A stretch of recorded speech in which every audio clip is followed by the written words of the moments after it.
Welcome back to our series on personal safety. I'm Mindy Turner with the Curry County Cooperative Extension Service, your family and consumer science agent. So, we are working on a brand new series talking about personal safety, some tips and tricks, ways that maybe you can be more aware of what's going on around you and help protect yourself from becoming the victim of a crime. So, last time we talked a little bit about reminders and things to think about when you're at home. Today, we're going to talk about when you're on the go, when you're just out and about in town. What are some of the things we really need to think about? Now, as I always tell you, these are things you know. You're going to hear it and go, yes, Mindy, I know that. But ultimately, we need that reminder. We need that refresher of, hey, be aware, be thinking about these things. And so that's kind of the purpose of what we're wanting to cover. Information for these specific trainings has come from local law enforcement agencies all across the country, and some taken specifically law enforcement on university campuses where life and things may look a little different. So some good tips and things to think about. So now when we are out and about, it's really important to be aware of our surroundings. Now, what triggered the idea for doing this particular series? Not too long ago, we had an incident in Clovis where an elderly lady was held at gunpoint in a parking lot.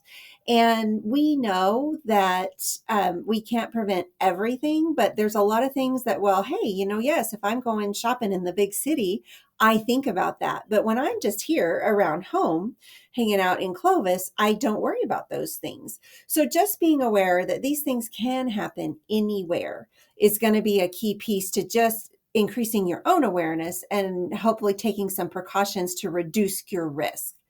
If you see something suspicious, you're going to hear me say this, if I can get the word suspicious out, be ready to call immediately law enforcement or private security, if depending on where you are at that time, and ask for help. It is better to be safe than sorry. So some of the basic tips we want to think about when we are on the go is, number one, reduce distractions. And you may be out shopping with your kids and they're their own form of distraction. But typically we also get very distracted by our phones, by other things that are going on around us. So we just need to be alert and aware. We need to look up, not be looking down at our phone all of the time, be aware of what's going on around us.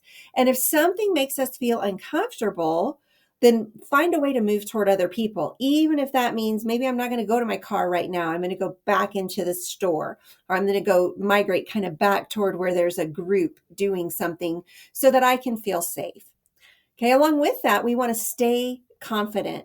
They have found across the board that being confident, having a purpose, looking like you're walking with purpose, you make eye contact with people, significantly reduces the risk of you being someone that gets targeted. And then keep your hands free. When you're carrying items, it's going to make you more vulnerable if you can't use your hands.